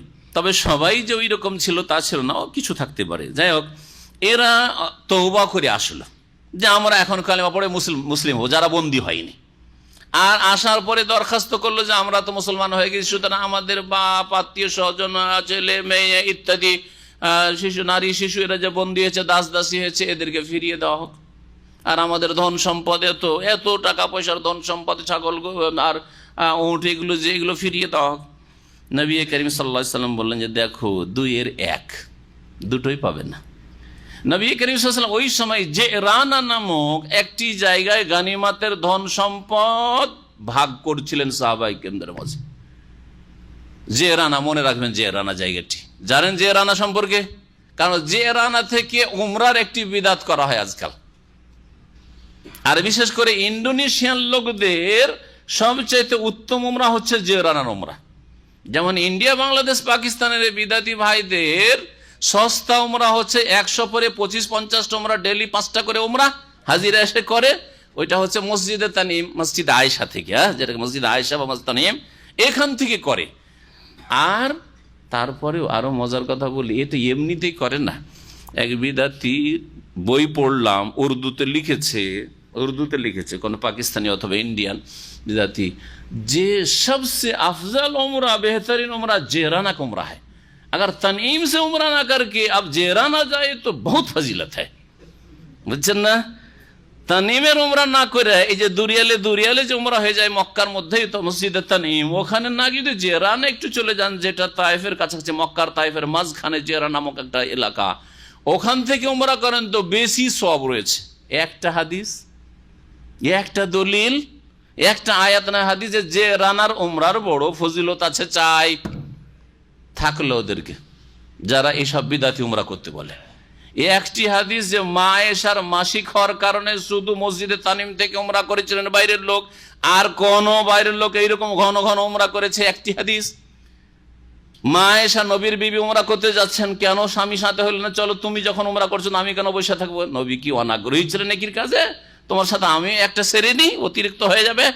আরে তিনি তো করলেন না, হয় ব্যস্ত থাকবেন। বলছেন যে আয়েশাকে তো একা পাঠানো যাবে না, তো আব্দুর রহমান তুমি তোমার বোনকে নিয়ে যাও, ইজহাব বিউখতিকা ফাআমিরহা মিনাত তানঈম, যাও ওকে তানিম থেকে উমরা করাও। এই কথা কেন বললেন না? তানিম থেকে যখন উমরা করিয়ে নিয়ে আসবে তাকে, তার মনের প্রশান্তির জন্য, কারণ ওর মনে তার তৃপ্তি ছিল না। হয়েছিল কি, মক্কা পৌঁছিতেই মা আয়েশা রাদিয়াল্লাহু তাআলা কি হয়ে গেল, মাসিক চলে আসলো। আর হজের দিন 8 তারিখ চলে আসলো, পাক হতে পারলেন না, সুতরাং সেপারেট উমরা করে হজে তামাত্তু করতে পারলেন না। নবীর অন্যান্য আরো যে 8 জন বিবি 9 জনের মধ্যে, তারা সবাই পাক ছিলেন ওই সময়, উমরা করে হালাল হয়ে, আর তারপরে 8 তারিখে ইহরাম করলেন, তারা হজ্জে তামাত্তু করলেন। আর মা আয়েশা রাদিয়াল্লাহু জানতেন যে হজ্জে তামাত্তু বেশি উত্তম, তো আমি তো করতে পারলাম না, তো এখন আমার কি করতে হবে? নবী সাল্লাল্লাহু বললেন যে তোমার উমরাটিকে হজের মধ্যে ঢুকিয়ে নাও, আর উমরা হালাল না হইতে পারেন যদি উমরাকে হজের মধ্যে ঢুকিয়ে নেন, ওই হজকে কোন হজ বলা হয়?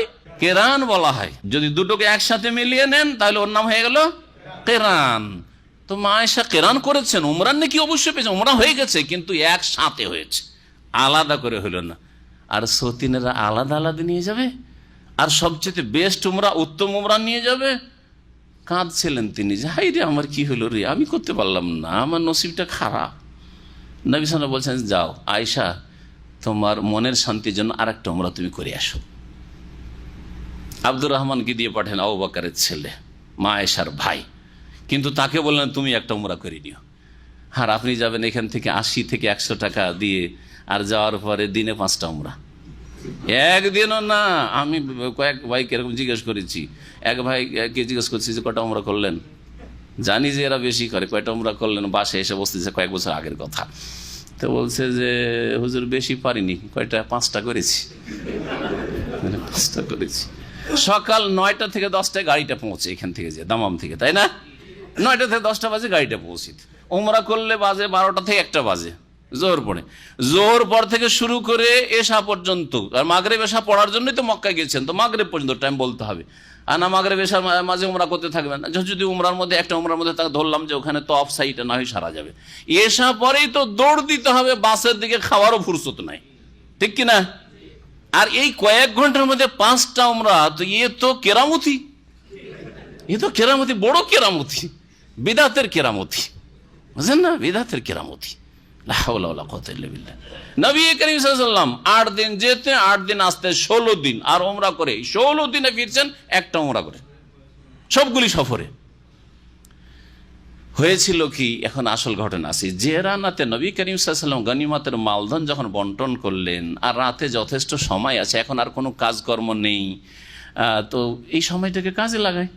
তো চলো গিয়ে মক্কা যাই রাতারাতি, আর ফজর হইতে হইতে একটা উমরা হয়ে যাবে, ফজর হইতে হইতে একটা উমরা হয়ে যাবে। ঠিক ওই রকমই যেমন আপনি তাইফ গেছেন কোনো কাজের জন্য, আপনার কোম্পানি ডিউটিতে, আর কাজ সারা হয়ে গেছে, কাজ সারা হওয়ার পরে চিন্তা করেন আমি সারা রাতটা বসে থাকবো, যাই রাতারাতি একটা উমরা করে চলে আসি, সকালবেলা গাড়ি ধরে নেবো। ঠিক ওই রকমই নবী করিম এই উমরা করেছেন যে রানা থেকে ইহরাম করলেন। আগে থেকে উমরার যদি নিয়ত থাকতো তাহলে মিকাতে আসা আবশ্যক, আগে থেকে কোনো উদ্দেশ্য ছিল না। জিহাদ সেরেছি, গনিমতের ধন সম্পদ তাকসিম করে দিলাম, বিতরণ করে দিলাম, এখন এখান থেকে সময়টা এমনিতে পার না করে চলো একটা রাতে উমরা করিনি। এই ছিল উমরাতুল জিরানা। নবী সাল্লাল্লাহু আলাইহি ওয়াসাল্লামের জীবনে 4টা উমরা করেছেন, 4টা উমরা করেছেন। একটা উমরা হচ্ছে হুদাইবিয়ার বছর উমরা, যদিও উমরা করতে মক্কা পৌঁছিতে পারেননি, ওখানেই হুদাইবিয়া নামক স্থানেই সন্ধির ভিত্তিতে সেই পশুগুলি কোরবানি জবাই করে দিতে হয়েছে, আর নিয়ে যেতে পারেননি। কিন্তু উমরার যেহেতু নেকি পেয়েছেন সেই জন্য ওইটা একটা উমরা গণ্য। ভালো করে শুনে রাখেন, একটা উমরা গণ্য। দ্বিতীয় উমরা হচ্ছে আগামী বছর কাফের রাস্তা দেবে, এই যে চুক্তি হয়েছিল এই বছর যেতে দেবো না, কারণ জিদ পুরা করতে হবে। মক্কার কাফেরদের কথা ছিল কি, আরে ওই তো 3 দিনের জন্য এবছরও তো ছাড়তে পারে, কিন্তু না আমরা তো হেরে যাব, কি লোকে কি বলবে যে মোহাম্মদকে ছেড়ে দিলাম, আসতে দিলাম না, এবার আসতে দিব না, আমাদের জিদ পুরা করতে হবে। শয়তান যাদেরকে ধরে ওই রকমই হয়। আজকাল যারা শিরকি বিদাতে ধর্ম পালন করে, অনেক সময় হক জানার পরে আরে যদি বলি এটা হক তাহলে তো হেরে গেলাম, না না না না, এতদিন ধরে করে আসলাম, এতদিন ধরে বলে আসলাম, লোকে কি বলবে। একজন বড় আলেম, তাকে বলা হচ্ছে আরেকজন আলেম নিজে সেই মজলিসে ছিল বা বলছে সে যে আল্লাহ তো সর্বত্র বিরাজমান না, আল্লাহ তো আরো আজিমে, আল্লাহ 7 আসমান আরো আজিমে। বড় আলেম তিনি, এখনো বেঁচে আছেন। তাকে বলছে যে এটা তো ভুল কথা, এতদিন আলেম ওলামারা শিখিয়ে রেখেছে আর জনসাধারণকে গুমরাহ করে রেখেছে। তখন বলছে যে আমার বয়স হয়ে গেল 80-90, আর এতদিন বললাম আল্লাহ সর্বত্র বিরাজমান, আর এখন যদি হঠাৎ করে বলি লোকেরা কি বলবে, আমাদের মানুষে কি বলবে, মানুষকে ভয়। সত্য ঘটনা বলছি, জিদ পুরা করতে হবে। যদিও জেনে ফেলেছি আসলে নিজের ইমানটা ঠিক করি, কিন্তু জাতি যে গুমরাহ হয়ে থাকলো জানতে পারলো না, থাক, কারণ ভুল স্বীকার করে এদের কাছে লাঞ্ছিত হব। দুনিয়ার লাঞ্ছনা আখেরাতের হাসর মাঠে লাঞ্ছনার চাইতে অনেক হালকা। দুনিয়ার লাঞ্ছনা নয়, বোকা লোকই লাঞ্ছিত মনে করবে। জ্ঞানী মানুষ আপনাকে জ্ঞানী মনে করবে যে হক জেনেছে, কবুল করেছে, ভালো কথা। তো সত্যকে জেনেছে, সত্য গ্রহণ করেছে, ভালো কথা। জানতাম না, কালকে জানতাম না, আজকে জেনেছি, আলহামদুলিল্লাহ সংশোধন করতে পেরেছি, আমার প্রশংসা হওয়া উচিত। জি, এরা জিদ পুরা করেছিল, আসতে দেয়নি। পরের বছর 6ষ্ঠ হিজরিতে কি হইল, হুদাইবিয়ার সন্ধি হইল। 7ম হিজরিতে যে উমরা করলেন উমরাতুল কাজা। অনেকে বলে এটা কাজা উমরা, কাজা উমরা হলে তাহলে আগেরটা গণ্য হয় না, একটা হয় না। কাজা মানে কাজা নয়, এখানে কাজা মানে হচ্ছে ফয়সালা। চুক্তির যে ফয়সালা হয়েছিল 6ষ্ঠ হিজরিতে, সেই ফয়সালার ভিত্তিতে যে উমরাটি করার সুযোগ পেয়েছিলেন মুসলিমরা 3 দিনের জন্য এসে মক্কায়, এই জন্য এই উমরাতুল কাজার নাম হচ্ছে উমরাতুল কাজা। তো এটা হচ্ছে দ্বিতীয় উমরা। আর তৃতীয় উমরা হচ্ছে এই জেরানা থেকে রাতারাতি উমরা। চতুর্থ উমরা হচ্ছে নবী সাল্লাল্লাহু আলাইহি সাল্লামের হজ্জাতুল ওয়াদা বিদায় হজের সাথে উমরা। এই 4টি উমরা 4 সফরে করেছেন। ইসলামে নবুয়ত প্রাপ্তির পরে 5টা 7টা উমরা করেছেন, এই রকমের কোনো প্রমাণ পাওয়া যায় না। বা হিজরতের পরে, হজ উমরার বিধান আসার পরে, হিজরতের পরে বলি, হিজরতের পরে তিনি উমরা করেছেন, এই রকমের কোনো প্রমাণ পাওয়া যায় না। সুতরাং এত শুধু সংখ্যায় বাড়াবেন উমরার এক সফরে গিয়ে কয়েকটা, এটা সুন্নতি তরিকা নয়। কি বলছিলাম, যে রানার উমরা বিদাতি উমরা, ইন্দোনেশিয়ান মহিলাদের যে কত ভিড়ভাড় থাকে। যে রানাতে একটা স্পেশাল ইসলামিক সেন্টার কায়েম হয়, যে হজের মৌসুমের ইসলামিক সেন্টার, হ্যাঁ, দাওয়াতের জন্য, হাজিদের উমরাকারীদের শিক্ষা দেওয়ার জন্য, ওখানে হজের সময় স্পেশাল একটা ওখানে ব্রাঞ্চ কায়েম হয়, শুধু এদের বিদাত থেকে সতর্ক করার জন্য। তারপরে বিদাতি উমরার ভিড় ভাড় থাকে, নারী পুরুষ একাকার হয়ে আসে আর ওই উমরা করে। যেমন ওই আপনার জবালে নূরে নারী পুরুষ একসাথে চড়ে, জবালে সৌরে চড়ে। জবালে নূরে একটা ইসলামিক সেন্টার আছে, শুধু বিদাত থেকে সতর্ক করার জন্য এসে চুমা দিচ্ছে, হীরা পাহাড়ের গুহাতে চুমা দিচ্ছে জবালে নূরে। হ্যাঁ, নামাজ তো পড়ে, লাইন দিয়ে নামাজ পড়ছে। আমি জীবনে একবার যেহেতু তামাশা দেখার জন্য উঠেছি, একবার ছাত্র জীবনে উঠেছি 1990-এর দিকে, 90-91। গনিমতের ধন সম্পদের কথা বলছিলাম। গনিমতের ধন সম্পদ বিতরণ করার জন্য নবী করিম সাল্লাল্লাহু আলাইহি ওয়াসাল্লাম কারাবা মক্কা তাইন্দাল জিরানা, মক্কার কাছাকাছি, তায়েফ থেকে মক্কার দিকে আসতে মক্কার কাছাকাছি জিরানা নামক স্থানে নবী সাল্লাল্লাহু আলাইহি ওয়াসাল্লাম চলে এসেছিলেন। ওয়াযালিকা বাদাল ওয়াকআতি বিকরিব মিন শিনা ইয়াওমান, হুনাইনের যুদ্ধ শাওয়াল মাসে হওয়ার 20 দিন পরে, তার মানে এই সফরে তার 20 দিনের বেশি লেগেছে। ফাইন্দা যালিকা খাইয়ারাহুম, ওই সময় এসে জেরানাতে নবী সাল্লাল্লাহু আলাইহি ওয়াসাল্লাম পৌঁছেছেন, আর এরা ইসলাম কবুল করে এসে পৌঁছিল। আমরা ইসলাম কবুল করেছি, আমাদের ছেলে মেয়েদের ফিরিয়ে দেন, আত্মীয় স্বজন ফিরিয়ে দেন, বন্দী এবং আমাদের ধন সম্পদ, আমাদের ওঁট বকরি ছাগল ফিরিয়ে দেন। ভালো করে দরখাস্ত করলো তারা। তখন নবী সাল্লাল্লাহু আলাইহি ওয়াসাল্লাম তাদেরকে ইখতিয়ার দিলেন, অপশন, চয়েস করো, কি বাইনা সাবিয়িহিম ওয়া বাইনা আমওয়ালিহিম, হয় তোমাদের বন্দীদেরকে নিয়ে যাও আর না হয় তোমাদের ধন সম্পদ নিয়ে যাওয়া, দুটোই নিয়ে যাবে। আর মুসলিমরা জিহাদ করলো, হতাহত হইলো, মার খেলো, খালি হাতে ফিরে যাবে, এটা না, এটা আল্লাহ পাকের ফয়সালাও না আর রসুলের ফয়সালা না, দুটোর একটা না, কোনটা নিবে? তোমাদের যে ছেলে মেয়েদের নিতে চাও নিয়ে যাও, বন্দীদেরকে নিয়ে যাও, মালধন ছেড়ে যাও, আর না তোমাদের মানধন নিয়ে যাও, আমরা বন্দীগুলোকে নিয়ে, গোলাম দাসী এগুলোকে নিয়ে যাই। ফাখতারু সাবিয়াহুম, তখন তারা তাদের বন্দীদেরকে চয়েস করলো যে আমাদের দেন, পরিবার পরিজন আত্মীয় স্বজন সব বন্দী আছে, এদেরকে দিয়ে দেন, এদেরকে দাস দাসী বানায় না, দিয়ে দিয়েছিলেন। সুতরাং হুনাইনের যুদ্ধে কোনো দাস দাসী নবী সাল্লাল্লাহু আলাইহি ওয়াসাল্লাম সাহাবারা নিয়ে আসেন নাই। ওয়াকানু সিত্তাতা আলাফ আসির, তাদের সংখ্যা, বন্দীদের সংখ্যা কত ছিল? ৬,০০০ বন্দী ছিল, ৬,০০০ বন্দী। মা বাইনা সাবঈন ওয়া ইমরাতিন, বিশেষ করে নাবালক ছেলেরা আর ওয়া ইমরাতিন আর নারীরা। ফারাদ্দাহু আলাইহিম রাসূলুল্লাহ সাল্লাল্লাহু আলাইহি ওয়াসাল্লাম, নবী সাল্লাল্লাহু আলাইহি ওয়াসাল্লাম সবগুলি ফিরিয়ে দিয়েছেন। দুনিয়ার লোভ থাকলে কেউ ফিরায়? দুনিয়ার লোভ থাকলে ফিরায়? আর জিহাদ ফি সাবিলিল্লাহর গরজ যদি পার্থিব শক্তি হয়, দুনিয়া হয়, তাহলে বাড়ি আমার সাথী সঙ্গীদের দাস দাসীতে ভরপুর হয়ে যাবে, চাকর নকরে ভর্তি হয়ে যাবে, কেন ছাড়বো এগুলোকে? করেছেন কি? নবী করিম সাল্লাল্লাহু আলাইহি ওয়াসাল্লাম ছেড়ে দিয়েছেন, যাও তোমাদেরকে দিয়ে দিলাম। ওয়া কাসামা আমওয়ালাহুম বাইনাল গানিমিন, আর যারা গনিমত হাসিল করেছিল, যারা জিহাদ করেছিল, তাদের মাঝে তাদের ধন সম্পদগুলি বিতরণ করে দিলেন। ও নাফালা ওনাসা মিনা তোলাকার, বিশেষ করে যারা নিউ মুসলিম ছিলেন ওই অষ্টম হিজরির মক্কা বিজয়ের, তাদের অন্তর জয় করার জন্য বেশি বেশি তাদেরকে দিয়ে লিয়াতা আল্লাহ কুলুবহুম আলাল ইসলাম, যাতে করে তাদের অন্তরকে আকৃষ্ট করা হয় ইসলামের জন্য। ফাআতাহুম মিয়াতান মিনাল ইবল, এই নিউ মুসলিম যে ২,০০০ সবগুলিকে ১০০ করে উট দিয়েছেন, ২,০০০কে ১০০ করে উট দিয়েছেন। ওয়াকানা মিন জুমলাতে মান আতা মিয়াতান মালিক বিন আওফ আন-নাসরি, এই মালিক বিন আওফ আন-নাসরি এও মুসলমান হইল, তাদের আমির যে আসলে এই জিহাদে কুফরি শক্তির পক্ষ থেকে, তাইফবাসীর পক্ষ থেকে লড়াই করেছিল, সে ইসলাম কবুল করল। ইসলাম যখন কবুল করলো, চলো তুমিও নিউ মুসলিম, চলো তোমাকে ১০০ উট। নেতার অন্তরকে আকৃষ্ট করা, এটা হচ্ছে ইসলামের হেকমত। এই জন্য নেতৃস্থানীয় ব্যক্তির বিরুদ্ধে বলে ইসলাম প্রচার করা যায় না, এটা খারেজিদের কাজ, এটা যারা ইসলামের হেকমত বুঝে না তাদের কাজ। যাদের কাছে ক্ষমতা আছে তাদের বিরুদ্ধে ভাষা শক্ত করে কখনো হেদায়েত করা যায়নি, আর কখনো ইসলামের খেদমত হয়নি। বরং তাদের সাথে নম্র ভাষায় কথা বললে, তাদেরকে আকৃষ্ট করার চেষ্টা করলে, তাদের কি করে তাদের অনিষ্ট থেকে কি করে রক্ষা পাওয়া যায় সেই রকমের সুব্যবস্থা নিলেই ইসলামের কল্যাণ হতে পারে। তাই করেছেন রাসূলুল্লাহ সাল্লাল্লাহু আলাইহি ওয়াসাল্লাম। ওয়াস্তামালাহু আলা কওমি, এমনও করলেন না যে এতদিন তুমি নেতা ছিলে তায়েফ এলাকার আর হাওয়াজান গোত্রের, সরো, তুমি এত বড় কুফরি নেতৃত্ব দিয়েছো, ইসলামের বিরুদ্ধে যুদ্ধ করেছো, যাও তোমাকে সরিয়ে অন্য কোন নেতাকে ওখানে বসাচ্ছে আমার তরফ থেকে, মুহাজির বা আনসারকে তাও করেননি, যাও তুমি আগের আমির ছিলে, এখনো তুমি আমির, নিজের জাতির আগেও আমির ছিল, এখনো আমির। তাইলে বোঝা গেল যে ইসলাম ক্ষমতাও কেড়ে নিতে চায় না। কারণ আজকাল শাসক গোষ্ঠীর একটা ভয় যে ইসলামপন্থী হইলে আমাদের কাছ থেকে ক্ষমতা কেড়ে নেবে, এটা ইসলাম, সহি ইসলাম বলে না, আহলে সুন্নাত ওয়াল জামাতের ইসলাম বলে না, সাহাবায়ে কেরামের তরিকা বলে না, রাসূলুল্লাহ সাল্লাল্লাহু আলাইহি ওয়াসাল্লাম আদর্শ বলে না। দেখেন নিউ মুসলিম মুহাজির, এত সিনিয়র মুহাজিরিন আছে, এত সিনিয়র আনসার আছে, তাদেরকে ওখানে বসাইতেন যে এখন তায়েফের সর্দার হবেন অমুক আনসারি বা অমুক মুহাজির, হ্যাঁ আশরা মুবাশশিরা হবে, বা হুদাইবিয়ার সন্ধিতে যারা ছিল তারা হবে, মক্কা বিজয়ের আগে যারা ইসলাম গ্রহণ করেছে, দানাজ জুলম কত বরদাস্ত করেছে তারা হবে না। নিউ মুসলিম কয়েক ঘন্টা আগে মুসলমান হয়েছে, আর আসার পরে ইসলাম কবুল করার পরে তারপরে নবী সাল্লাল্লাহু আলাইহি ওয়াসাল্লাম ১০০ উটও দিয়ে দিচ্ছেন, আর তাকে তার এলাকার দেশের তায়েফের আমিরও বানিয়ে দিয়ে, যাও তুমি এখানকার গভর্নর, যাও। তাহলে আমরা ক্ষমতা কেড়ে নিতে চাই না, আমাদেরকে ভালো করে চেনো। আর এটা কাপুরুষতা নাই, এটা হচ্ছে হক কথা।